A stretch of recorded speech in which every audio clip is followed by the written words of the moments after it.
Assalamualaikum warahmatullahi wabarakatuh. Salam dan bahagia. Saya Kuntari Setiawati, SPDSD dari SD Negeri 1 Lajer, calon guru penggerak Angkatan 7 Kabupaten Grobogan. Pada video kali ini saya akan memaparkan aksi nyata modul 1.4 budaya positif.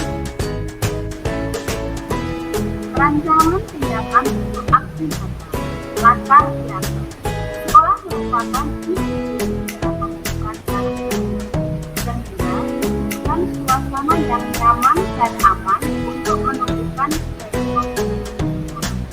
tidak dipilih masih banyak sekolah yang menerapkan peraturan yang memaksa untuk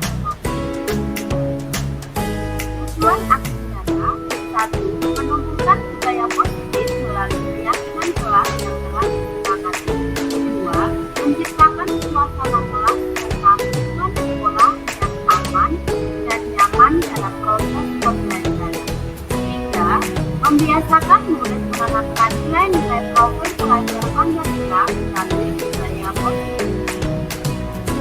Tolak ukur. 1. Murid mampu melaksanakan kegiatan kelas tanpa adanya suatu paksaan secara berkelanjutan. 2. Terciptanya lingkungan kelas atau sekolah merasa aman dan nyaman. 3. Murid terbiasa mengimplementasikan nilai-nilai profil pelajaran Pancasila di sekolah. Ini masa tindakan yang akan dilakukan. Yang pertama, berkoordinasi dengan kepala sekolah tentang program budaya positif yang akan dilakukan. 2. Mensosialisasikan kepada warga sekolah yang kepala sekolah, karyawan atau karyawan tentang budaya positif yang akan dilaksanakan sekolah. 3. Berkolaborasi dengan sekolah tentang pelaksanaan budaya positif. 3. Memfasilitasi membuat keyakinan kelas dan menjaga kelas. 5. Menumbuhkan pembiasaan nilai-nilai profil pelajar Pancasila melalui budaya positif. Dukungan yang diberikan. Yang pertama, dukungan yang diberikan dari kepala sekolah dengan karyawan atau karyawati orang tua. 2. Sarana dan prasarana yang pelaksanaan budaya positif. Melakukan koordinasi dengan kepala sekolah dan aksi nyata yang akan dilakukan.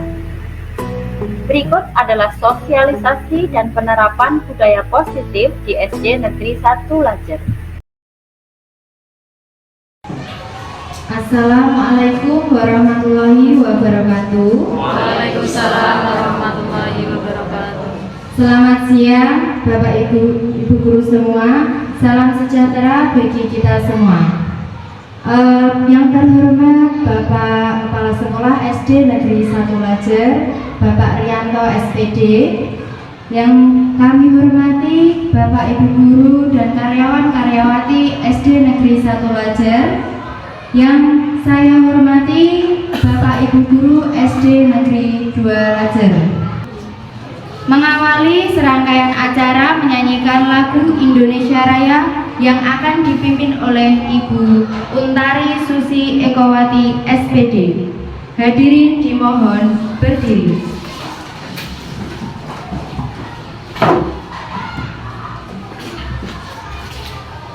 Hiduplah Indonesia Raya. Indonesia Raya, merdeka, merdeka. Hiduplah Indonesia Raya. Sambutan dari Kepala Sekolah SD Negeri 1 Lajer kepada Bapak Rianto SPD dipersilakan.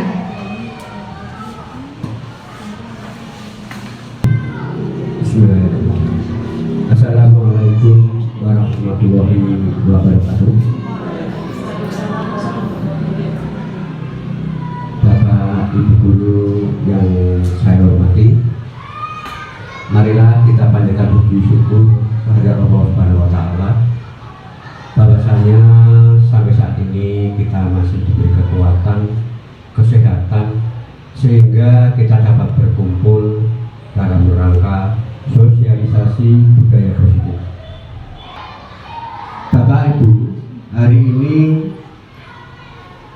akan ada sosialisasi, itu nanti diharapkan Bapak Ibu guru nantinya ke depannya itu bisa ikut untuk mendaftar menjadi calon guru penggerak. Bapak Ibu yang saya hormati, saya kira itu yang dapat saya sampaikan. Kurang lebihnya mohon maaf yang sebesar-besarnya. Akhirul kalam, wassalamualaikum warahmatullahi wabarakatuh.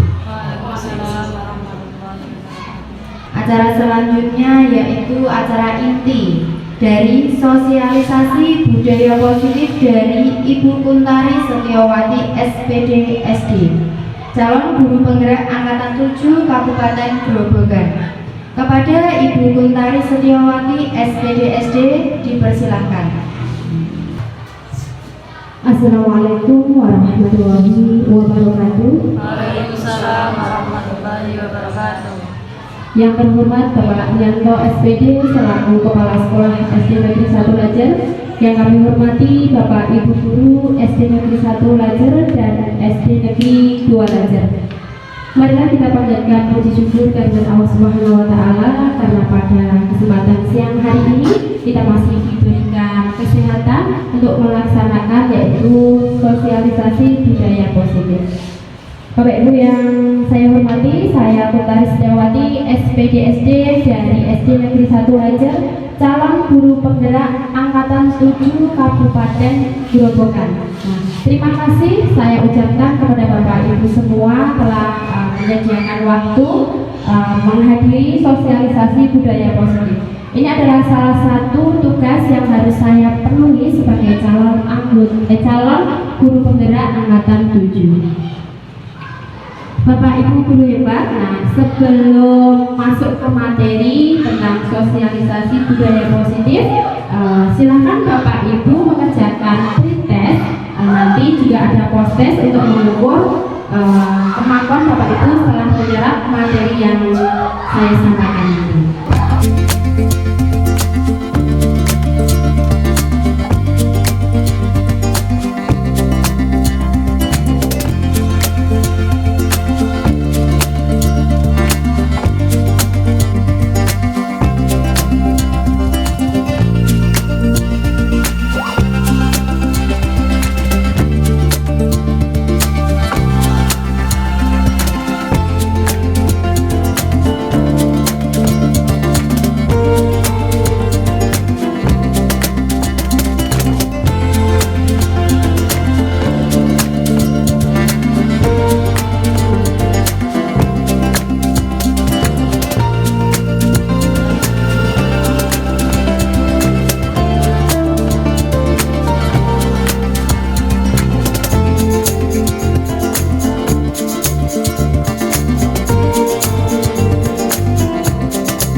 Bapak Ibu kita lanjutkan ke materi ya. Nah sebelum masuk ke materi, tadi Bapak Ibu sudah selesai mengajar, pasti pikirannya masih kemana-mana. Nah biar Bapak Ibu fokus pada materi yang akan saya sampaikan, coba Bapak perhatikan, Bapak Ibu perhatikan, saya punya gambar. Silahkan Bapak Ibu menebak kira-kira kata yang tersusun dari gambar saya ini apa? Pasukan berkuda. Iya, coba. Apakah ada jawaban yang lain? Ada yang berbeda? Oh tidak. Oke, coba kita lihat jawabannya apakah benar.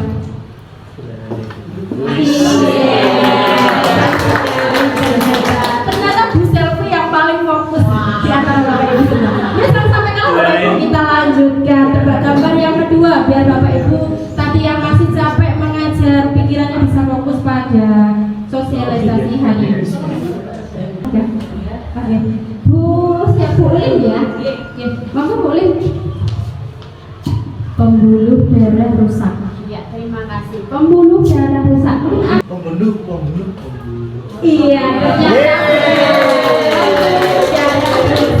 Ya, masih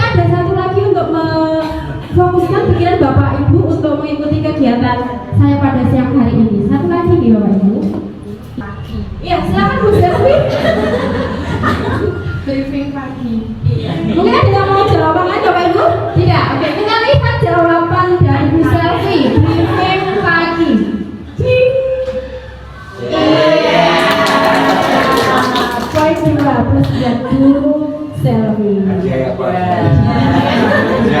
Sudah fokus di Bapak Ibu pikirannya ke sini nggih?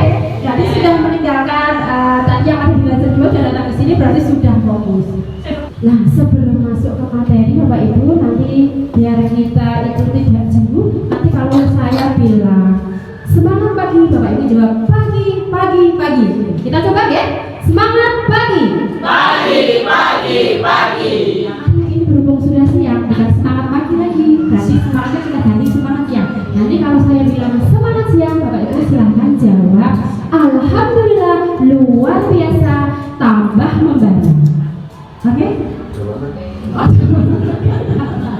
Nanti kalau ada semangat siang, berarti jawabannya tadi apa? Alhamdulillah luar biasa tambah membara. Kita coba ya. Semangat siang. Alhamdulillah luar biasa tambah membara. Iya, terima kasih Bapak Ibu. Coba kita sudah fokus pada materi pada siang hari ini. Yang pertama adalah perubahan paradigma. Coba Bapak Ibu kepalkan tangan kanan Bapak Ibu semua. Nah, coba Bapak Ibu bayangkan di dalam kepalan tangan ini ada sesuatu yang sangat berharga dalam hidup Bapak Ibu semua. Pertanyaannya, kalau ada sesuatu yang berharga, kira-kira Bapak ini memegangnya erat sekali atau biasa? Iya, erat sekali. Nah, teman Bapak Ibu berusaha untuk mencoba membukanya. Nah, kira-kira siapa yang dapat membuka kepalan tangan Bapak Ibu? Iya, siapa? Diri kita sendiri. Tidak ada orang lain walaupun sudah memberikan iming-iming hadiah. Kalau ini sangat berharga bagi kita, kita tidak akan melepaskannya. Nah, ini yang akan kita tanamkan perubahan paradigma pada diri kita dan pada anak didik kita. Menurut teori Dr. William Glasser dalam teori kontrol kemudian meluruskan beberapa miskonsepsi tentang makna kontrol.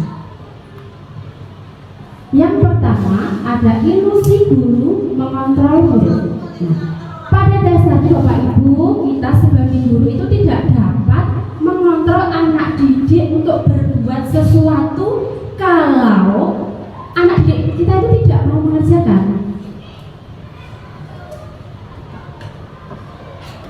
Kalau murid itu tidak mau mengerjakan, sekuat apapun kita itu dia tidak akan mau mengerjakannya. Mungkin mau mengerjakan tapi tidak dalam jangka waktu yang lama. Ilusi kontrol yang kedua, bahwa semua penguatan positif, efektif, dan bermanfaat. Penguatan positif atau bujukan ini adalah bentuk-bentuk kontrol agar mempengaruhi murid mengulangi suatu perilaku tertentu dan suatu usaha untuk mengontrol murid tersebut. Nah, ketika kita memberikan penguatan positif kepada anak didik kita akan mengikuti kita, tapi itu terbatas Bapak Ibu. Ketika jangka waktu yang lama, anak-anak ini akan suatu saat akan berontak, akan menolak karena dia hanya dapat masukan positif dari gurunya. Kita lanjutkan pada ilusi yang ketiga. Ini adalah ilusi bahwa kritik dan membuat orang merasa bersalah dan dapat menguatkan karakter. Menggunakan kritik dan rasa bersalah untuk mengontrol murid ini adalah menuju pada identitas gagal. Mereka belajar merasa buruk tentang diri mereka. Jadi bahwa kritik itu bukan solusi, ya. Kemudian ilusi yang keempat, bahwa orang dewasa memiliki hak untuk memaksa. Banyak orang dewasa yang percaya bahwa mereka memiliki tanggung jawab untuk berbuat hal-hal tertentu. Begitu juga Bapak Ibu guru, seolah-olah kita itu dapat memaksa anak didik kita, ayo cepat garap gaji. Padahal sebenarnya mereka itu kalau hatinya tidak mau mengerjakan, mereka juga tidak akan mengerjakan. Contoh real itu biasanya di kelas 1, kalau tidak mau ya sulit sekali. Ya, ini adalah ilusi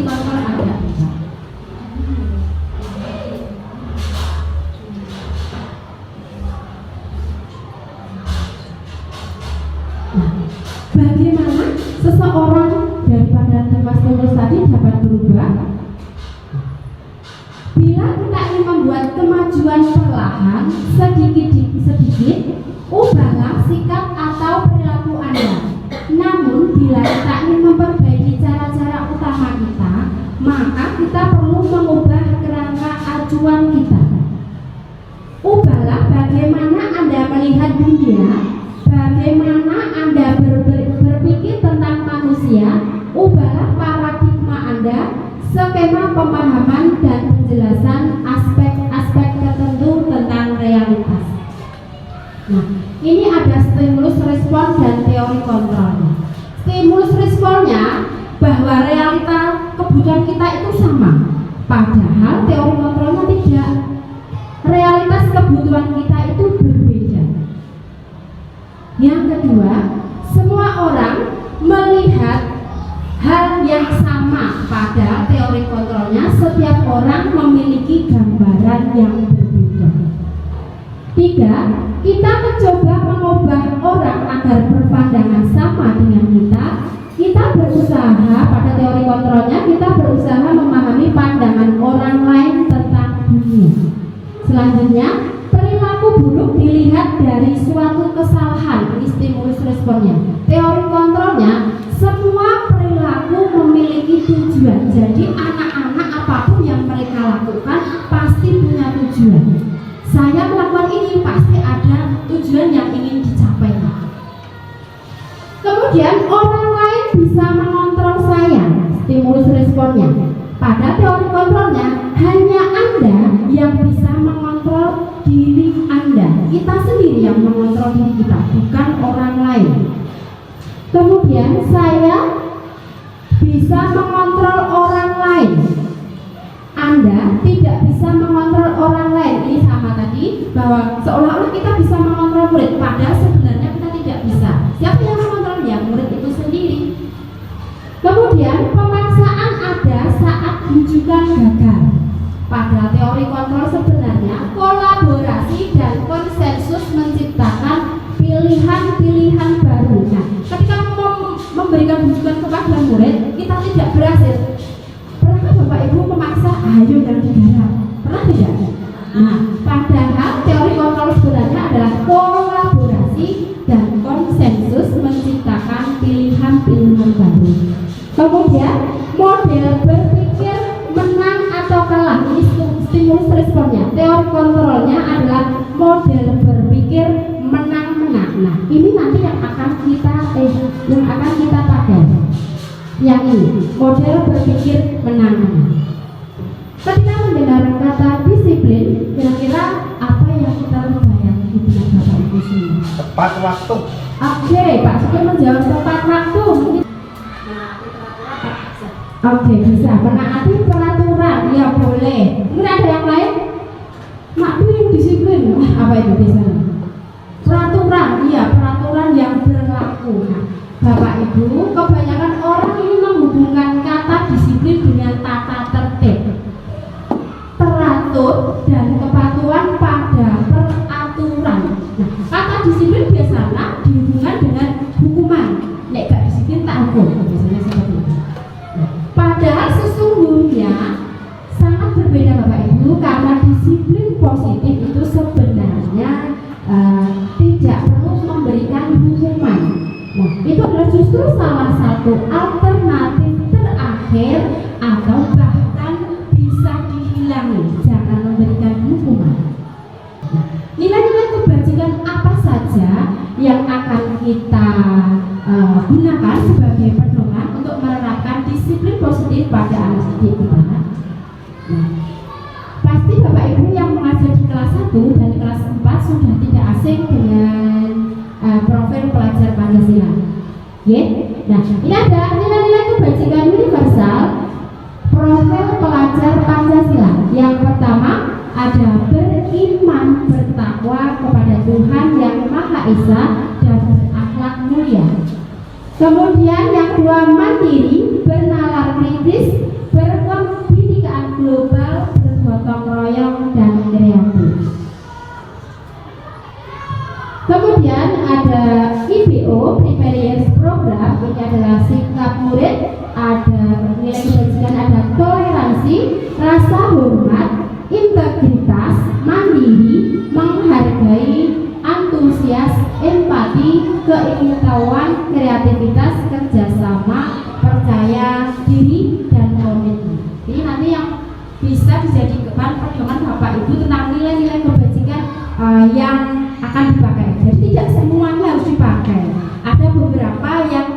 Bapak Ibu tekankan. Nah, apa tujuan mulia dari disiplin positif untuk anak didik kita, Bapak Ibu? Nah, tujuan mulia dari penerapan disiplin positif adalah agar anak didik kita itu menjadi murid-murid yang berkarakter, disiplin,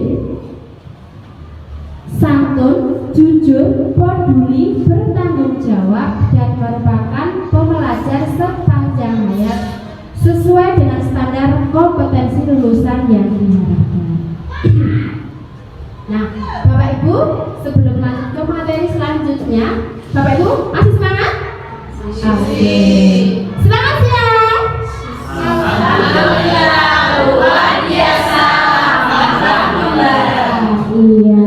Nah, ini ada pertanyaan kemarin Bapak Ibu. Nah, Bapak Ibu pernah tidak memberikan mungkin hukuman atau hadiah? Oh, sering. Coba, menurut Bapak Ibu kita lihat dulu pertanyaan yang pertama, Bapak Ibu. Menurut Bapak Ibu, apakah dengan memberikan hukuman kepada murid yang melakukan hal negatif atau kesalahan dapat meningkatkan kedisiplinan murid? Bapak Ibu setuju atau tidak setuju? Kalau setuju, silahkan berikan alasannya. Kalau tidak setuju, alasannya apa? Nah, Bapak Ibu bisa menjawab pertanyaan saya pada link Padlet ini. Nanti saya share di grup SD Negeri 1 Lajar, yang di SD Negeri 2 Lajar. Nanti saya share. Mbak Ida bisa minta tolong? Bisa? Oh, sudah. Silakan Bapak Ibu pertama tuliskan nama dan instansi SD-nya. Oke, terima kasih. Ini sudah ada beberapa dari Bapak Ibu yang masuk di paket saya. Ada Bu Dewi, ada Bu Novi, ada Bu Utari, Bu Lita, dan Pak Syukur. Oke, kita lihat yang pertama. Mungkin sambil menunggu Bapak Ibu, silakan yang belum berhasil silakan coba mengirim paket di yang link ini yang sudah saya share tadi. Kita lanjutkan pada pertanyaan yang kedua. Pertanyaan yang kedua, menurut Bapak Ibu, apakah dengan memberikan hadiah ataupun reward kepada anak didik kita dapat meningkatkan semangat murid dalam belajar? Nah, Bapak Ibu silakan tuliskan di link Padlet yang kedua. Ini ada jawaban dari Bu Novi, tapi lupa beri nama. Bu Novi memberikan pendapat yang sangat setuju karena dengan memberikan reward kepada siswa akan memotivasi siswa untuk terus belajar dan semangat mengikuti pembelajaran yang berlangsung. Ada satu lagi dari kelas 1 Bu Utari, karena tergantung sinyalnya jawabannya mandek di tengah jalan. Monggo silakan Bu. Tidak setuju. Saya tidak setuju. Oke. Alasannya apa Bu? Dengan alasan biasanya anak kalau diberi hadiah nanti rajin belajarnya kalau mendapat hadiah. Setelah mendapat hadiah dia merasa paling kayak hadiah aku gak bisa naung. Jadi bermanfaat. Iya, biasanya anak kalau diberi hadiah merasa mampu. Setelah itu dia merasa saya udah bisa kok gitu. Terus nanti muncul lagi ketika siapa yang bisa nanti mendapat hadiah, dapat belajar lagi. Kalau tidak ada reward dan hadiah itu, dia merasa nggak ada penghargaan. Biarpun belajar, kalau nggak ada penghargaan, dia merasa nggak ada. Iya, terima kasih Ibu. Iya, terima kasih. Oke, ini ada Bapak Kepala Sekolah yang mau memberikan pendapatnya. Monggo Bapak. Saya ada menyampaikan untuk mendatangi dari Bu Utari dan Pak Syukur. Kalau saya itu sangat setuju, karena apa? Dengan memberikan suatu reward itu nanti anak-anak itu akan lebih giat untuk belajar lagi. Karena apa?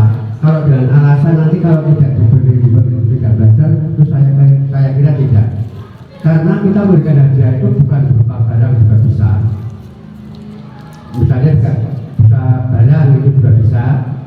Kita juga memberikan suatu nilai penghargaan, itu akan lebih baik. Karena apa? Karena anak yang bisa atau yang misalnya bisa menjawab tadi, itu diberi penghargaan, itu dia akan merasa senang. Kemudian yang lain tentu akan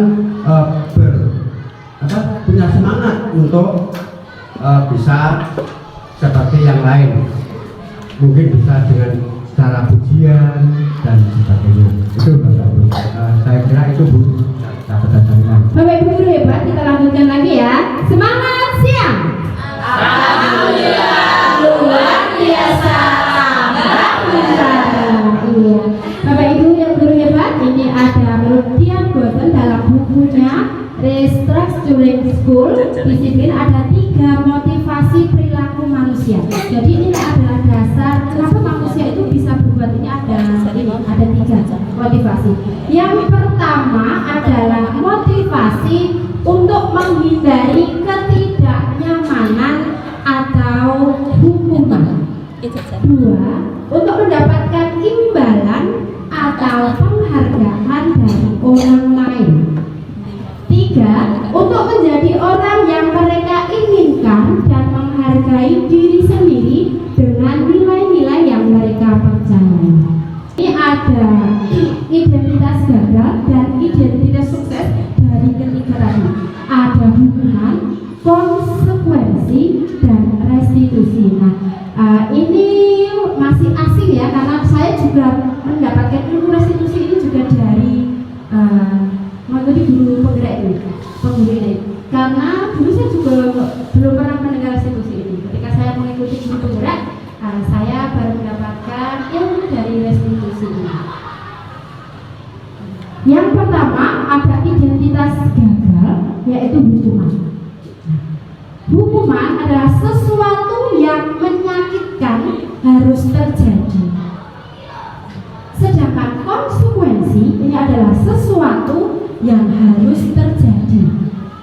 Restitusi merupakan suatu pilihan. Kemudian hukuman memberikan tidak nyaman untuk murid atau anak dalam jangka waktu yang panjang. Jadi ketika kita memberikan hukuman, ini akan memberikan jangka panjang Bapak Ibu. Ketika saya dulu ke sekolah SD, saya dapat hukuman, saya itu masih teringat sampai sekarang. Atau saya mungkin pernah mendapatkan sesuatu dari Bapak Ibu, saya juga masih teringat. Terutama yang hukuman ini akan berjangka panjang pada anak didik kita. Kemudian selanjutnya ada konsekuensi, ini adalah tidak nyaman untuk murid, tapi dalam jangka waktu yang pendek. Kemudian ada restitusi, ini adalah menguatkan murid atau anak dalam jangka waktu yang panjang. Selanjutnya, kalau hukuman, korban mendapatkan keadilan. Kalau konsekuensi, korban bisa diabaikan. Kemudian restitusi, korban mendapatkan ganti. Bapak Ibu, dari pemaparan tadi tentang hukuman, konsekuensi, restitusi, kira-kira beda atau sama Bapak Ibu? Beda jauh sekali ya? Iya. Kira-kira Bapak Ibu nanti setelah mendapatkan ini menerapkan yang mana? Hukuman.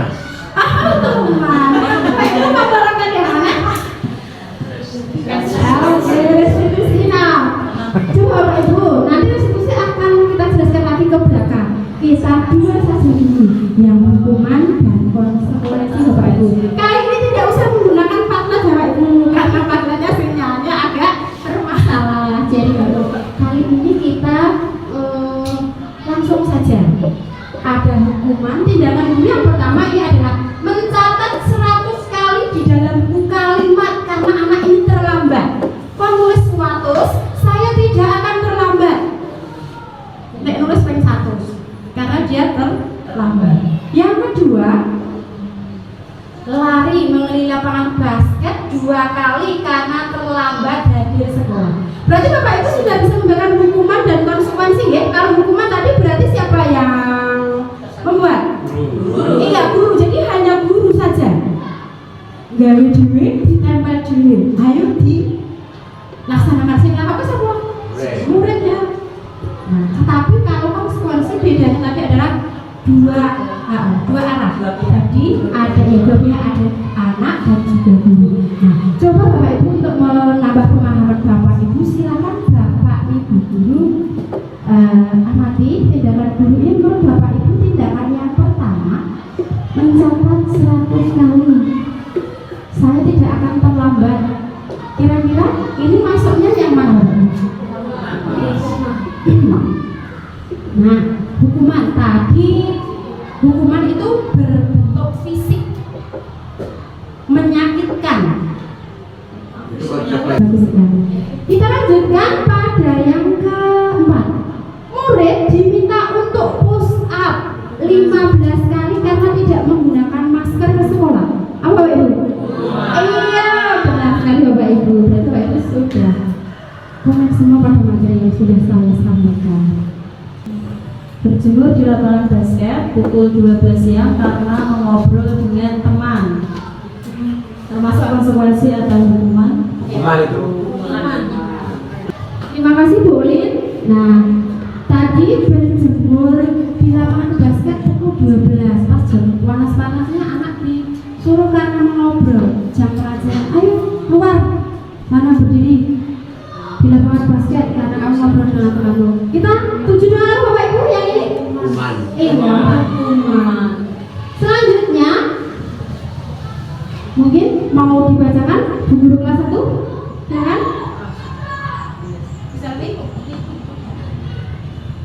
Murid diminta bertelanjang kaki sepanjang hari karena tidak menggunakan sepatu warna. Bapak Ibu sudah paham tentang hukuman dan konsekuensi ya? Nah, Bapak Ibu, menurut Al-Fikon, saat kita berulang kali menjanjikan hadiah kepada anak-anak agar berperilaku bertanggung jawab, atau kepada seorang murid agar mempelajari sesuatu yang baru, atau kepada seorang karyawan agar melakukan pekerjaan yang berkualitas, kita sedang berasumsi mereka tidak dapat melakukannya atau mereka tidak akan memilih untuk melakukannya.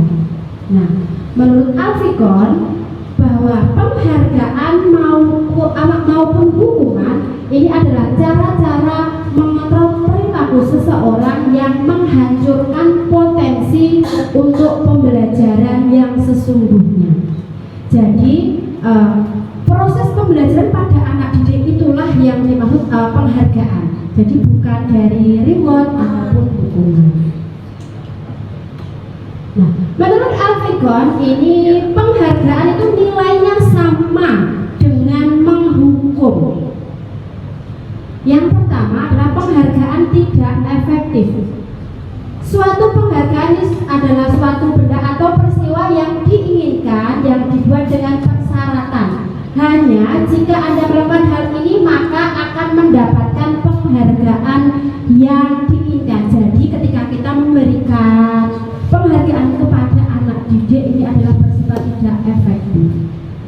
Anak didik ini merasa mereka melakukan karena ingin mendapatkan sesuatu. Jadi penghargaan itu tidak akan efektif kepada anak didik kita. Yang kedua, ini adalah penghargaan merusak hubungan. Ketika seorang diberi penghargaan atau dipuji di depan orang banyak, nanti ketika kita melakukan pujian yang berlebihan kepada anak didik kita, pasti nanti ada anak didik yang akan merasa iri. Ah, Bu Guru, dia merasa yang paling pandai, selalu dipuji. Sebagian dari mereka tidak akan menyukai orang yang diberikan penghargaan tersebut. Penghargaan ini juga menciptakan persaingan di kelas sehingga menimbulkan kecemasan bagi beberapa anak yang didik yang tidak mampu untuk mengikutinya. Kemudian penghargaan mengurangi ketepatan. Nah, ini ada anak-anak diminta untuk mengambil kartu dari beberapa nih anak yang diberikan hadiah, diberikan permen. Ini banyak jawaban yang tidak tepat dibandingkan anak-anak yang hanya diberi jawaban benar. Jadi ini adalah penghargaan itu mengurangi ketepatan. Selanjutnya adalah penghargaan itu menurunkan kualitas. Pengamatan dilakukan beberapa sekelompok mahasiswa yang sedang kerja praktek di sebuah surat kabar, ini adalah mereka yang menerima bayaran. Ini biasanya kinerjanya akan berhenti berkembang. Sama juga dengan anak didik kita. Ketika anak-anak didik mengerjakan sesuatu, kita memberikan penghargaan, anak didik itu nanti akan karyanya itu kinerjanya akan kurang berkembang. Selanjutnya adalah penghargaan mematikan kreativitas. Murid-murid ini diminta berpikir mengenai hadiah atau penghargaan yang bisa mereka dapatkan bila menulis puisi. Nah, kreativitas kelompok ini akan berkurang dibandingkan dengan anak-anak yang tidak diberitahu ketika mereka mendapatkan tugas, tapi tidak ada penghargaan yang akan diberikan. Penghargaan bersifat menghukum. Penghargaan adalah hukuman yang sama dengan penghargaan, karena keduanya adalah mencoba mengendalikan seseorang. Ketika kita memberikan penghargaan kepada murid, ini adalah salah satu kendali kita kepada murid kita. Berarti anak itu bukan berasal motivasi dari anak didik itu sendiri untuk melakukan pekerjaan. Ketika kita memberikan ranking ini mereka yang anak-anak didik kita yang tidak mendapatkan ranking 1 ini adalah merasa orang yang paling dihukum. Makanya sistem ranking di sekolah sekarang sudah ditiadakan. Mungkin kalau anak yang pandai bisa mengikuti, tapi untuk anak-anak yang tidak bisa mencapai ranking 1 di bawahnya, pasti mereka akan merasa anak yang paling dihukum. Oke. Dari pemaparan tadi dapat kita simpulkan hukuman itu apa Bapak Ibu? Sifatnya berarti terencana atau tiba-tiba Bapak Ibu? Ya, hukuman ini bersifat tidak terencana, tiba-tiba. Karena yang memutuskan guru, misalkan ada murid datang terlambat. Ayo, karena kamu terlambat 10 menit, silahkan kamu misalkan disuruh membersihkan kamar mandi. Nah, ini sifatnya tiba-tiba, jadi anak kaget ya, karena merasa kaget tidak siap dengan hukuman yang diberikan. Besok lagi terlambat lagi, hukumannya beda lagi karena sifatnya tiba-tiba. Kemudian anak atau murid tidak tahu apa yang akan terjadi dan tidak dilibatkan dalam membuat hukuman. Biasanya anak-anak ini tidak dilibatkan. Guru hanya spontan, ayo mau bersihin mejanya atau disuruh lari gitu. Kemudian yang ketiga, hukuman bersifat satu arah dari pihak guru saja yang memberikan. Murid hanya menerima suatu hukuman tanpa melalui kesepakatan atau pengarahan dari bapak ibu guru sebelumnya. Jadi yang membuat hukuman itu bapak ibu guru saja. Jadi anak itu tidak dilibatkan. Misalkan tadi tidak mempersiapkan PR, sudah keluar tidak boleh mengikuti pelajaran bu guru. Jadi anak itu tidak tahu karena dia tidak dilibatkan.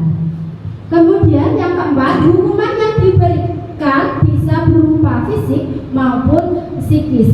Pada murid ini akan disakiti oleh suatu perbuatan atau kata-kata. Ada mungkin bapak ibu guru ketika anak didiknya melakukan kesalahan, ada mungkin yang tidak berupa fisik, disuruh lari itu berarti fisik, tapi ada juga yang berupa mungkin kata-kata. Nah, ini juga dapat menyakiti murid.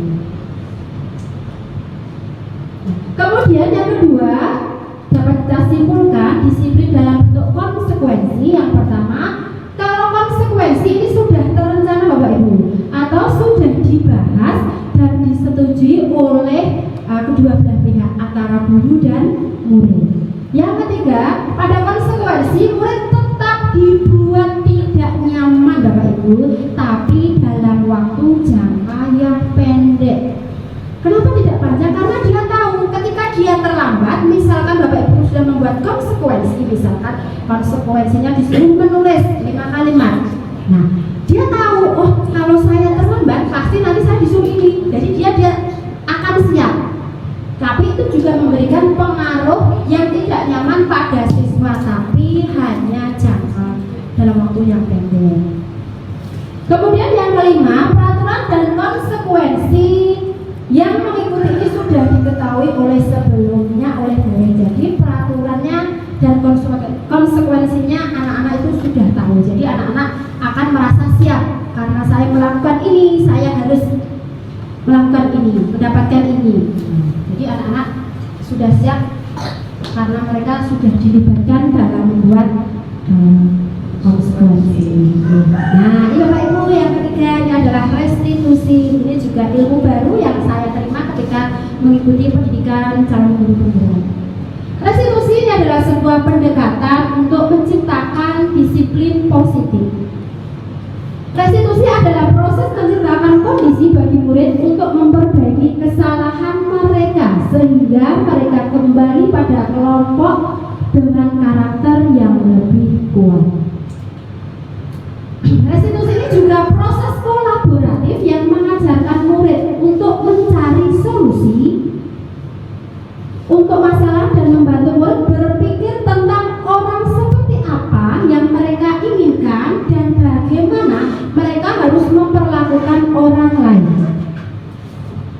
Restitusi ini membantu murid menjadi lebih memiliki tujuan, disiplin positif, dan memulihkan dirinya setelah berbuat salah. Penekanannya ini bukan pada bagaimana perilaku menyenangkan orang lain atau menyenangkan bapak ibu gurunya, atau untuk menghindari ketidaknyamanan, atau untuk menghindari hukuman, tapi tujuannya adalah menjadi orang yang menghargai nilai-nilai kebajikan yang mereka percayai. Nah, melalui pendekatan restitusi, ketika murid berbuat salah, guru akan menanggapi dengan mengajak murid berefleksi tentang apa yang mereka lakukan untuk memperbaiki kesalahan mereka sehingga menjadi pribadi yang lebih baik dan menghargai dirinya. Oke. Ini ciri-ciri restitusi. Yang pertama, restitusi bukan untuk menebus kesalahan, namun belajar dari kesalahan. Ketika murid kita, anak kita melakukan kesalahan, bukan berarti kamu sudah salah, kamu harus mengganti uang, kamu harus meminta maaf. Guru tidak mengarahkan untuk menebus kesalahan atau membayar uang atau hanya sekedar meminta maaf. Ini tujuannya adalah murid belajar dari kesalahannya agar menjadi lebih baik di masa depan dan mendapatkan pelajaran yang mereka bisa pakai secara terus-menerus di masa depan untuk menjadi orang yang lebih baik. Kemudian yang kedua, restitusi memperbaiki hubungan. Restitusi ini adalah memperbaiki hubungan dan memperkuatnya. Ini membantu murid-murid dalam hal mereka ingin menjadi orang seperti apa dan bagaimana mereka ingin diperlukan. Restitusi adalah proses refleksi dan pemulihan. Yang ketiga, restitusi adalah tawaran, bukan paksaan. Kalau hukuman tadi kan paksaan, kamu harus ini, kamu harus begitu. Tapi pada restitusi ini adalah merupakan tawaran kepada anak didik kita. Ini menciptakan kondisi yang membuat murid bersedia menyelesaikan masalah yang telah mereka berbuat lebih baik lagi dengan berkata, tidak apa-apa, kamu berbuat salah, itu manusiawi. Nah, nanti kalimat itu bisa menguatkan anak didik kita yang melakukan kesalahan. Semua orang pasti pernah berbuat salah. Nah, pembicaraan ini bersifat tawaran, jadi menawarkan kepada anak didik kita, bukan berupa paksaan. Kemudian yang keempat, restitusi menuntut untuk melihat ke dalam dirinya. Dalam proses restitusi ini akan melihat adanya keselarasan antara tindakan murid yang berbuat salah dan keyakinan mereka tentang orang seperti apa yang mereka inginkan. Nah, nanti ketika anak-anak kita berbuat kesalahan, nanti kita mengingatkan keyakinan apa yang sudah kita sepakati bersama. Nah, ini biasanya kata-kata yang digunakan, kalimat yang digunakan pada waktu restitusi. Kamu ingin menjadi orang seperti apa? Nanti anak akan menemukan jawabannya sendiri. Kita hanya menggali dari anak tersebut. Kamu akan terlihat, terdengar, dan terasa seperti apa kalau kamu sudah menjadi orang seperti itu. Bagaimana kamu mau diperlakukan ketika kamu berbuat salah? adalah pertanyaan yang akan menguatkan anak didik kita karena telah melakukan suatu kesalahan. Oke. Selanjutnya yang kelima, restitusi mencari kebutuhan dasar yang mendasari tindakan. Kalau murid paham setiap orang memiliki kebutuhan dasar untuk dipenuhi, hal ini sangat membantu sehingga ketika murid melakukan kesalahan, mereka akan menyadari kebutuhan apa yang sedang mereka coba penuhi. Demikian juga kebutuhan orang lain. Jadi berdasarkan melalui restitusi ini, anak-anak bisa menyadari kebutuhan apa yang akan mereka penuhi. Kemudian yang keenam adalah restitusi adalah cara yang paling baik. Nah, dalam restitusi diri murid belajar untuk mengubah kebiasaan dari kecenderungan untuk mengomentari orang lain. Jadi tujuannya bukan untuk mengomentari orang lain, tapi mengomentari diri sendiri dan dapat mengontrol dirinya sendiri untuk mencapai tujuan yang lebih baik. Nah, dari penjelasan Bapak Ibu dari pemaparan tadi, berarti disiplin positif itu ada dua, yaitu disiplin yang berbentuk konsekuensi dan disiplin yang berbentuk restitusi. Nah, Bapak Ibu, pernahkah Bapak Ibu melihat anak didik kita ini ada yang usil? Iya ya, oh banyak. Nah, ada Bapak Ibu yang tahu kenapa anak didik kita usil? Cari perhatian. Oh, karena kurang sayang. Oh, cari perhatian. Mencari jati diri. Oh, Bahasanya tingkat tinggi. Nah, kebutuhan dasar manusia itu ada 5 yang harus kita penuhi Bapak Ibu. Jadi anak didik itu juga punya kebutuhan. Ketika mereka melakukan sesuatu hal di luar yang kita inginkan, berarti itu ada salah satu dari kebutuhan anak didik kita yang tidak terpenuhi. Misalkan ada anak didik kita itu ada temannya bawa jajan, terus satunya nangis, ditanya kenapa kok nangis? Itu Bu, jajanan saya diminta. Berarti ada anak didik itu salah satu kebutuhannya yang belum terpenuhi. Mari kita pelajari bersama Bapak Ibu. Nah, kebutuhan dasar manusia ada 5. Yang pertama bertahan hidup.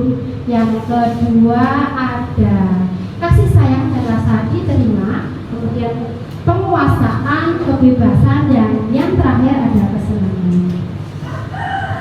Nah, semua yang kita lakukan ini adalah usaha yang terbaik untuk mendapatkan apa yang kita inginkan. Jadi apa yang kita lakukan atau apa yang dilakukan anak didik kita itu pasti ada tujuannya.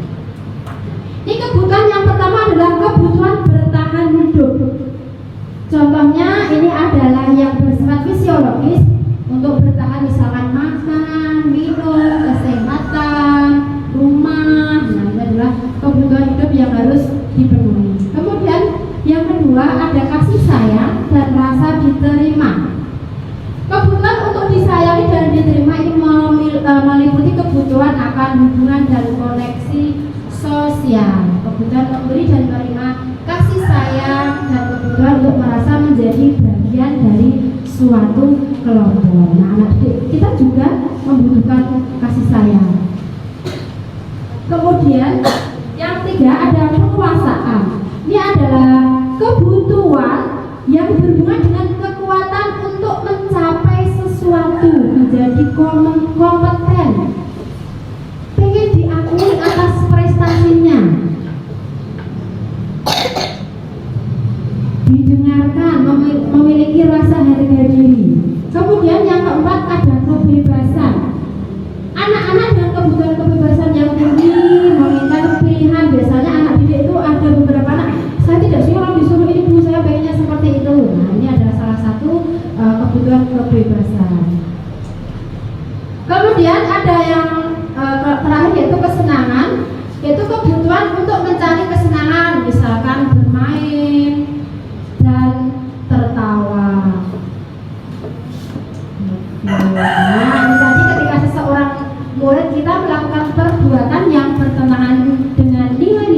kewajiban atau melanggar peraturan, berarti hal tersebut dikarenakan mereka gagal memenuhi salah satu kebutuhan dari mereka. Oke. Nah, agar memenuhi kebutuhan anak didik tadi Bapak Ibu, kita bisa menerapkan 5 posisi kontrol. Coba, di sini ada 5 posisi kontrol sebagai seorang guru. Kira-kira Bapak Ibu guru ini menempati posisi yang mana ya? Yang pertama itu ada penghukum, yang kedua ada pembuat merasa bersalah, yang ketiga ada pemantau, yang keempat ada teman, yang kelima ada manajer. Pasti salah satu di antara kita ini cenderung ke bagian mana posisi kita nanti pasti ada.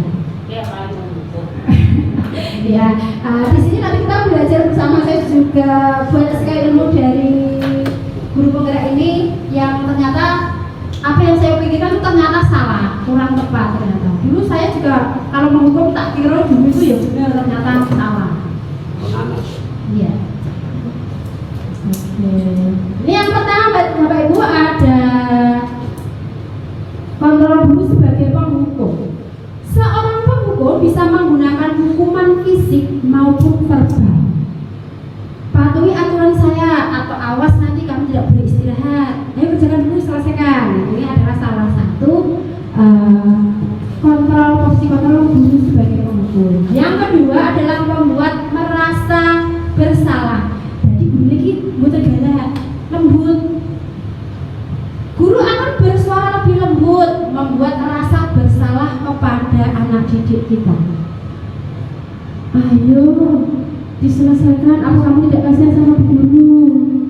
Ibu sangat kecewa sekali dengan kamu. Dia nadanya tidak marah, pelan. Tapi ini juga membuat murid merasa rendah diri, merasa bersalah.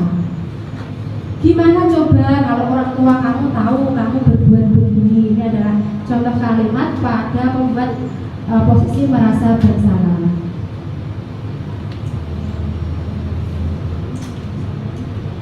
Oke, yang ketiga ada posisi sebagai teman. Nah, pada posisi sebagai teman ini guru bertindak pada posisi tidak menyakiti murid, namun akan tetap berupaya mengontrol melalui persuasi, melalui ajakan. Ayolah bantu demi bapak ya, nanti bapak kemarin kalau pulang sekolah. Itu adalah teman. Ayo ingat tidak bantuan bapak selama ini. Ya sudah, kali ini tidak apa-apa, nanti ibu bantu bereskan. Kemudian yang keempat ada pemantau. Memantau berarti mengawasi Bapak Ibu. Pada saat kita mengawasi, kita bertanggung jawab atas perilaku orang-orang yang kita awasi. Nah, ketika murid ada yang terlambat, ayo peraturannya apa? Apa yang kamu lakukan? Sanksi atau konsekuensinya apa? Nah, itu biasanya kita memantaukan, anak-anak sudah tahu. Misalkan peraturan sudah dibuat, apa konsekuensinya. Itu berbentuk sebagai pemantau. Kemudian posisi yang kelima ada sebagai manajer. Ini posisi di mana guru berbuat bersama dengan murid, mempersilahkan murid mempertanggungjawabkan perilakunya, mendukung murid ini agar menemukan solusi dari permasalahannya sendiri. Jadi di sini sebagai manajer, nanti kita sebagai Bapak Ibu guru berperan sebagai pamong. Jadi menuntun anak didik kita untuk menemukan solusi atas permasalahan yang dihadapi oleh anak didik kita. Nah, apa yang kita yakini? Apakah kamu meyakininya? Ini adalah salah satu contoh pertanyaan yang akan dilontarkan sebagai posisi manajer. Nah, agar Bapak Ibu lebih memahami posisi kontrol guru, silakan Bapak Ibu simak video berikut. Ini nanti Bapak Ibu bisa melihat yang mana posisi saya ya.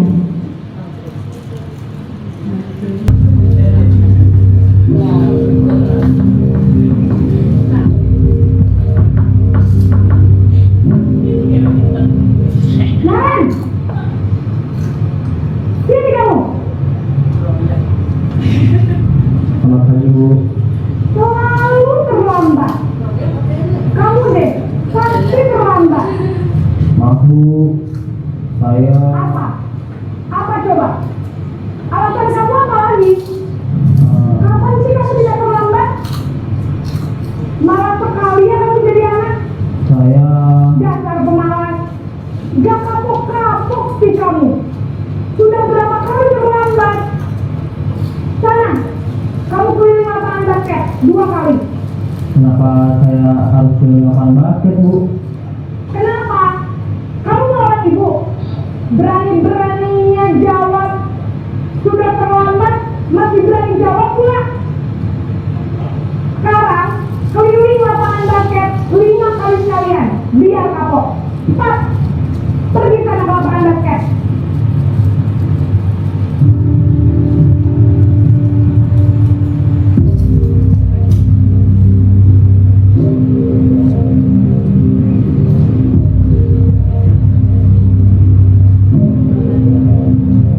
Naren!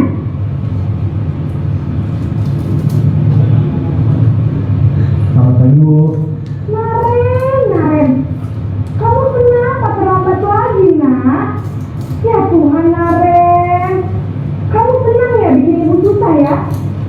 Kalau kamu terlambat lagi, nanti ibu yang ditegur bapak kepala sekolah, nak. Disangka ibu tidak bisa membina kamu. Duh, gimana ini? Maaf Bu. Duh, Gusti Naren, kamu suka ya kalau ibu tegur bapak kepala sekolah? Terus, sekarang ibu harus tulis apa yang di buku absen? Ini kamu sudah sering terlambat loh. Ibu harus apa coba? Maaf Bu. Maaf sekali. Ya sudah, lain kali jangan bikin ibu susah lagi anak ya. Ibu tidak akan kuat lagi kalau kamu begini terus. Bisa jantungan kalau ibu tegur bapak kepala sekolah. Karena cepat kelas. Maaf ya Bu. Maaf sekali. Posisi pembuat rasa bersalah berbicara dengan nada tenang.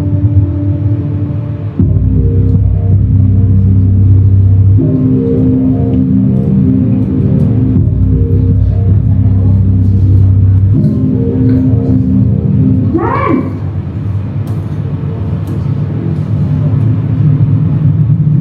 Selamat pagi Bu. Wah, sudah jam berapa ini nak? Terlambat lagi ya sayang. Iya Bu. Habis ibu saya lupa bangunkan saya Bu. Kamu mau menyalahkan ibu kamu. Kamu bukannya anak yang larinya paling kencang. Kok terlambat sih? Iya Bu. Saya memang selamat bangun tadi. Jadi Keyakinan yaitu nilai-nilai kebajikan universal yang disepakati secara tersirat dan tersurat.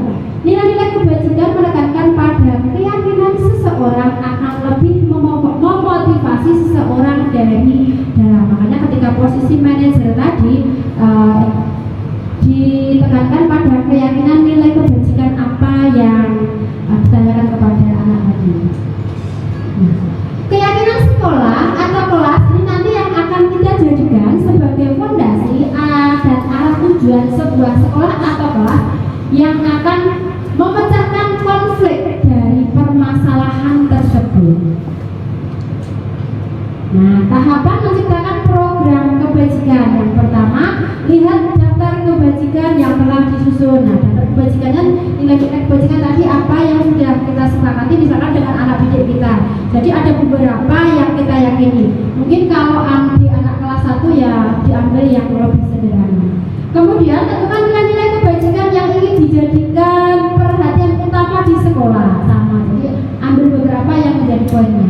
Sempurnakan beberapa daftar nilai-nilai kebajikan yang utama. Kemudian buat poster yang dimuat di media sosial. Kalau saya lebih membuatnya itu ditempel di depan kelas agar anak didik itu melihat, mereka mengingat keyakinan apa yang telah mereka sepakati. Oke. Kemudian pembentukan keyakinan kelas. Nah, ini nanti yang akan kita jadikan fondasi pada anak didik kita ketika melakukan suatu kesalahan atau permasalahan. Nanti fondasinya adalah ini, keyakinan kelas. Yang pertama, keyakinan kelas bersifat lebih abstrak daripada peraturan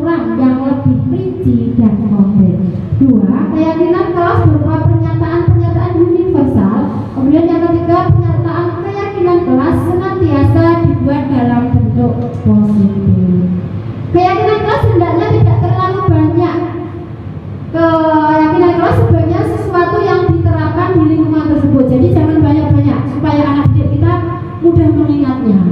Kemudian semua warga kelas hendaknya ikut berkontribusi dalam pembuatan keyakinan kelas lewat kegiatan curah pendapat.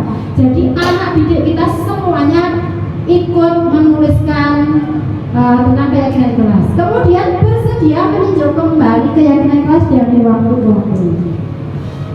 Nah, ini prosedur pembentukan keyakinan kelasnya. Yang pertama ada curah pendapat tentang peraturan yang disepakati, kemudian mencatat semua masukan dari murid. Gantilah kata yang negatif menjadi positif. Yang keempat, tinjau kembali untuk menemukan nilai kebajikan yang dituju. Kemudian setelah itu anak didik yang sudah menuliskan nilai kebajikan yang disepakati harus menandatangani hasil keyakinan kelas dan menempel di kelas. Nah, ini adalah implementasi kegiatan saya tentang pembuatan keyakinan kelas. Jadi ini yang pertama ada curah pendapat. Kita tanya kepada anak didik apa yang kalian inginkan dari kelas kita. Misalkan anak didik, Bu, saya mau ketika pembelajaran saya tidak diganggu oleh teman saya, Bu.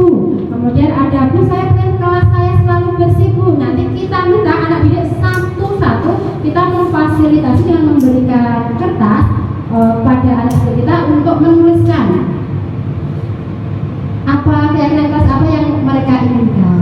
Nah, kemudian yang kedua ini sudah ditulis di sini di kertas ini. Nanti kalau sudah anak-anaknya sudah ditulis semua itu nanti kita tempelkan di sini.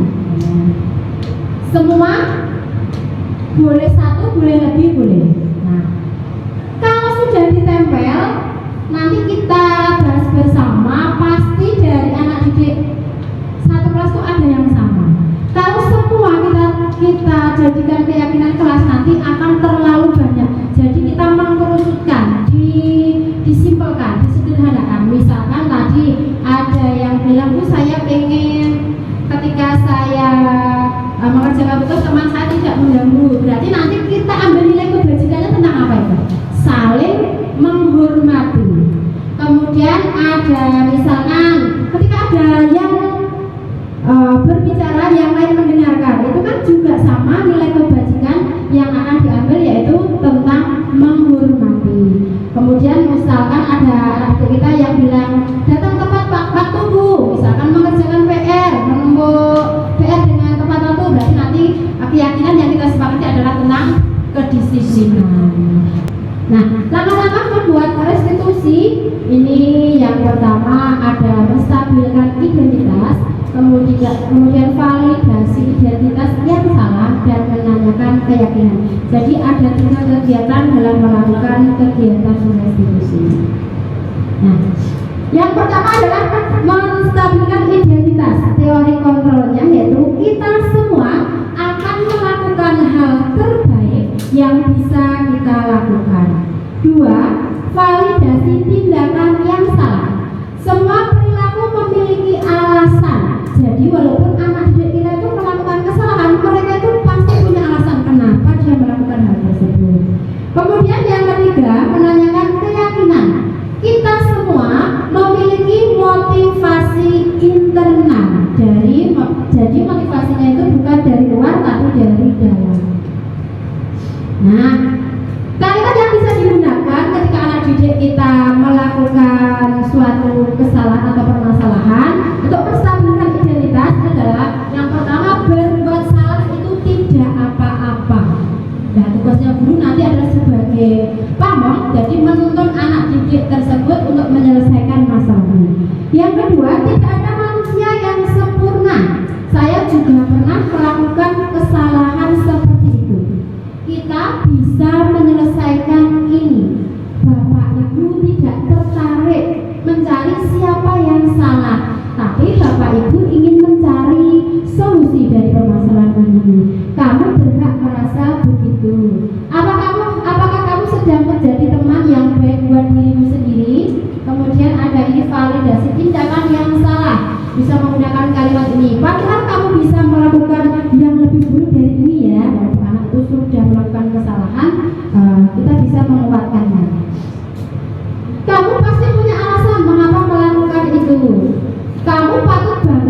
diri sendiri karena kamu telah melindungi sesuatu yang penting buat kamu.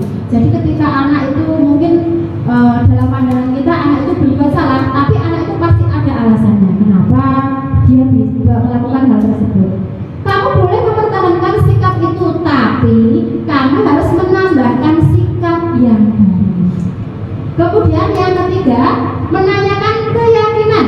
Apa yang kita percaya sebagai kelas atau keluarga? Apa nilai-nilai umum yang telah kita sepakati? Apa bayangan kita tentang kelas yang ideal? Kamu mau jadi orang seperti apa?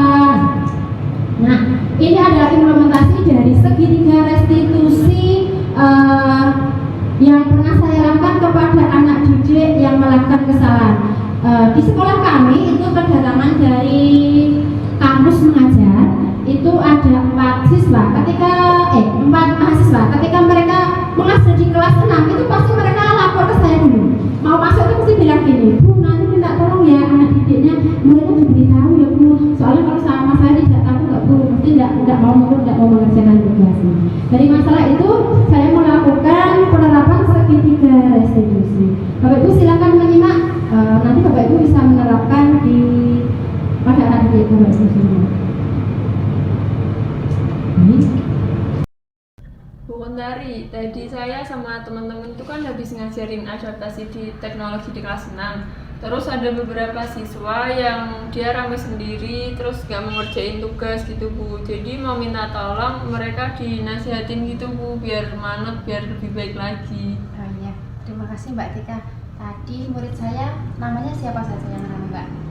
Ada Edi sama Asa. Oh iya, nanti biar Mas Edi sama Mas Azhar saya panggil, nanti biar saya bimbing. Terima kasih Mbak atas kerjasamanya. Terima kasih Ibu. Mas Azhar, Mas Edi, apakah kalian tahu kenapa kalian dipanggil Bu Guru ke sini? Tidak. Nah, kemarin Bu Guru itu dapat laporan dari kakak-kakak kampus mengajar, katanya ketika mereka menyampaikan materi adaptasi teknologi di kelas 6, Mas Azhar sama Mas Edi ramai dan tidak mau mengerjakan tugas. Apakah itu benar? Benar. Kalau benar, menurut kalian apakah perbuatan kalian ramai sendiri, tidak mau mengerjakan tugas, itu perbuatan yang baik? Tidak. Tidak. Berarti kalian tahu ya bahwa perbuatan kalian itu tidak baik? Iya. Ya. Nah, di sini Bu Guru tidak mau mencari kesalahan siapa yang salah, Mas Azhar atau Mas Edi. Setiap manusia itu pasti pernah melakukan kesalahan. Mari kita cari solusi terbaik dari masalah yang kalian hadapi. Sebelumnya Bu Guru pengen tahu alasan apa kenapa kalian ketika diajar oleh kakak-kakak kampus mengajar itu ramai dan tidak mau mengerjakan tugas. Kalau Mas Azhar alasannya apa? Karena bukan guru saya. Oh, karena bukan gurunya Mas Azhar. Kalau Mas Edi alasannya apa? Karena orang baru. Oh, karena orang baru. Nah, tadi kalian ramai terus tidak mau mengerjakan tugas. Apakah itu sudah sesuai dengan keyakinan kelas yang sudah kalian sepakati? Tidak. Tidak. Apakah kalian masih ingat kesepakatan apa saja? Masih. Oh, masih. Coba sebutkan apa saja? Disiplin waktu. Oh, disiplin waktu. Siswa menaati peraturan sekolah. Ah, ya, betul. Apalagi? Ada yang berbicara, ada yang mendengarkan. Iya. Terus? Saling menghormati. Iya, saling menghormati. Nah, dari keempat tadi keyakinan kelas, nomor berapa berarti yang sudah kalian langgar? 3 dan 4. Oh, 3 dan 4. Nomor 3 tadi apa? Ada yang berbicara, ada yang mendengarkan. Iya, ada yang berbicara, ada yang mendengarkan. Berarti kalian kemarin malah ramai sendiri ya ketika kakak-kakak kampus mengajar. Kemudian yang keempat tadi kalian melanggar yang apa? Saling menghormati. Iya, saling menghormati. Berarti kalian tidak menghormati kakak kampus mengajar karena apa? Karena ramai sendiri, ya toh? Karena tidak mau mengerjakan tugas. Nah, kalian sudah tahu bahwa perbuatan kalian itu tidak sesuai dengan keyakinan kelas. Nah, kira-kira langkah apa yang akan kalian lakukan? Minta maaf. Iya, minta maaf. Apalagi? kami akan berjanji tidak akan mengulanginya lagi. Oh iya, bagus sekali apa yang akan kalian lakukan nanti. Kira-kira kalian akan melakukannya kapan? Mulai kapan? Besok. Besok, iya. Nanti kalian besok berarti bertemu dengan kakak-kakak kampus mengajar, minta maaf dan jangan mengulanginya lagi ya. Ya, terima kasih pada Mas Edi dan Mas Aza. Sekarang silahkan kembali lagi ke dalam kelas. Terima kasih. Iya.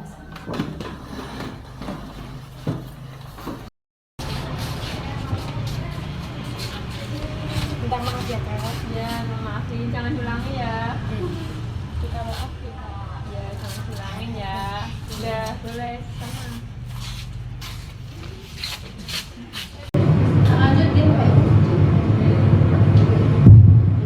Bapak Ibu, nah dari video tadi saya sudah menerapkan segitiga restitusi pada anak yang tidak menghormati tidak menghormati orang lain.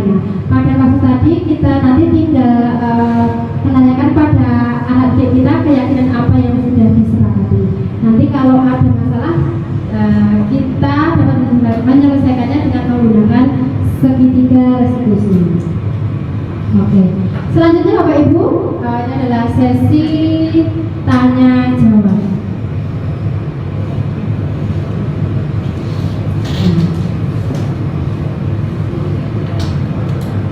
Dari materi yang sudah saya paparkan tadi Bapak Ibu, ini adalah yang terakhir yaitu budaya positif. Budaya positif ini adalah nilai-nilai, keyakinan dan pembiasaan di sekolah yang berpihak pada murid yang dapat menumbuhkan karakter positif sehingga menjadi pribadi yang penuh hormat dan tanggung jawab. Saya yakin di sekolah Bapak Ibu pasti sudah melaksanakan budaya positif. Mungkin hanya beberapa yang perlu ditambahi dan perlu dikembangkan lagi. Mungkin ada pertanyaan Bapak Ibu yang ingin ditanyakan dari pemaparan materi yang telah saya sampaikan. Assalamualaikum warahmatullahi wabarakatuh. Waalaikumsalam warahmatullahi wabarakatuh.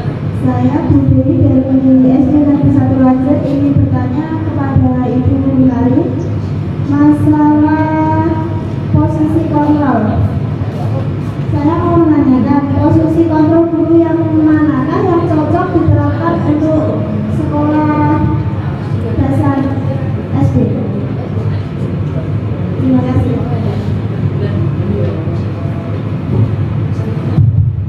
Terima kasih Bu Dewi atas pertanyaannya. Menurut Bapak Ibu, kira-kira posisi kontrol mana Bapak Ibu yang paling tepat digunakan di SD Bapak Ibu? Yang ke posisi kontrol yang kelima. Ada 5 posisi tadi, yang keberapa kira-kira Bapak Ibu?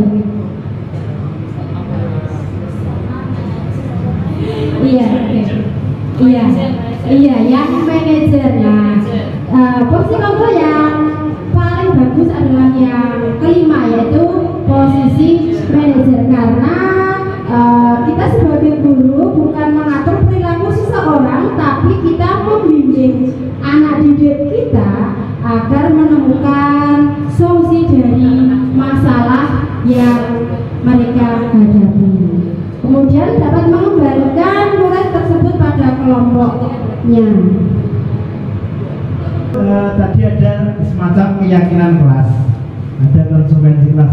Nah, kalau saya masih bingung, kalau di kelas-kelas SD itu biasanya ada namanya kesepakatan kelas. Nah, itu sebenarnya ada sama nggak sih kesepakatan kelas, keyakinan kelas, atau konsekuensi kelas, atau peraturan kelas? Bagaimana itu Bu? Terus itu yang pertama. Yang kedua, yang ini saya tanyakan kembali, apakah itu mungkin diterapkan bisa di semua level jenjang sekolah? TK mungkin, atau mungkin jangan bicara TK lah. Kelas 1 dengan kelas 6 mungkin beda Bu. Mungkin kelas 6 bisa. Tapi kelas 1 apa yang mungkin bisa diajak? Wah, diceritain orang itu apa Bu? Orang mudeng aku Bu, jasa pelang itu. keyakinan kelas itu apa? Kira-kira untuk hal yang kelas rendah terutama, mungkinkah untuk restitusi segitiga bisa diterapkan di situ? Atau mungkin ya bisa, tapi bagaimana untuk caranya, atau triknya, atau tipsnya? Terima kasih. Assalamualaikum warahmatullahi wabarakatuh.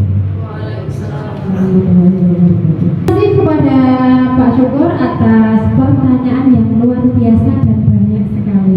Oke, yang pertama tadi yang ditanyakan tentang peraturan perbedaan peraturan dan keyakinan kelas ya. Iya. Peraturan kelas dan keyakinan kelas. Yang pertama dulu yang peraturan kelas. Oke. Bapak Ibu pernah buat peraturan di kelas? Nah, apakah melibatkan Bapak Ibu? Kebanyakan tidak ya, peraturan. Nah, itulah bedanya antara peraturan dan keyakinan kelas.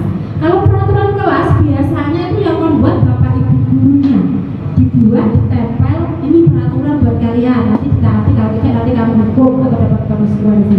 Tapi bedanya dengan keyakinan kelas, kalau keyakinan kelasnya adalah nilai-nilai kebajikan yang telah disepakati bersama dengan anak didik. Jadi yang membuat keyakinan kelas itu bukan gurunya, bukan hanya gurunya saja, tapi dua-duanya, gurunya dan muridnya. Nilai kebajikan apa yang telah disepakati, dengan cara apa? Dengan membuat keyakinan kelas tadi.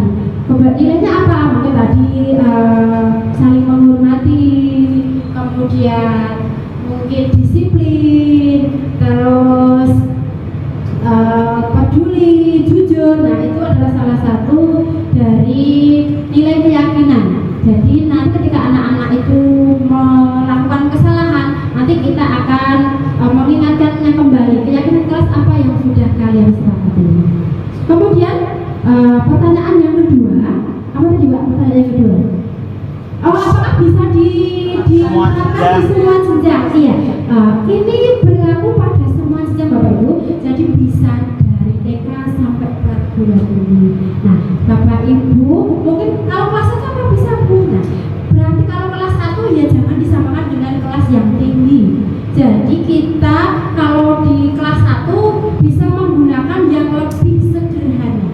Misalkan saling menyayangi, mungkin datang tepat waktu, jadi yang sesuai dengan umur anak-anak. Jadi di TK pun juga bisa. Jadi lebih sederhana. Maka nih Bapak Ibu. Mungkin ada yang mau ditanyakan lagi? Cukup ya. Sudah jelas semua nih Bapak Ibu? Jelas. Terima kasih Bapak Ibu. Sama-sama. Itu yang bisa saya sampaikan. Terima kasih sekali Bapak Ibu atas waktu yang diluangkan pada kegiatan hari ini. Masih semangat Bapak Ibu? Semangat ya. Luar biasa. Mungkin ada yang mau ditanyakan lagi Bapak Ibu?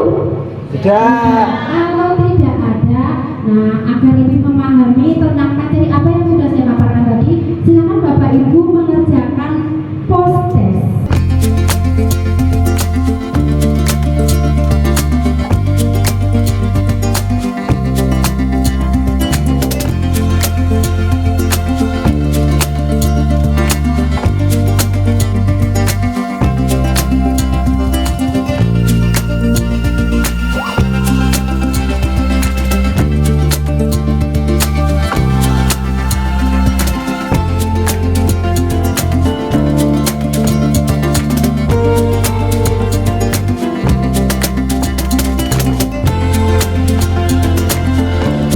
Bapak Ibu, nah ini sudah selesai.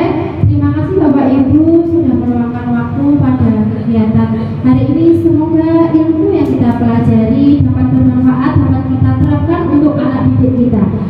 Terima kasih. Kurang dan lebihnya mohon maaf. Wassalamualaikum warahmatullahi wabarakatuh. Waalaikumsalam warahmatullahi wabarakatuh.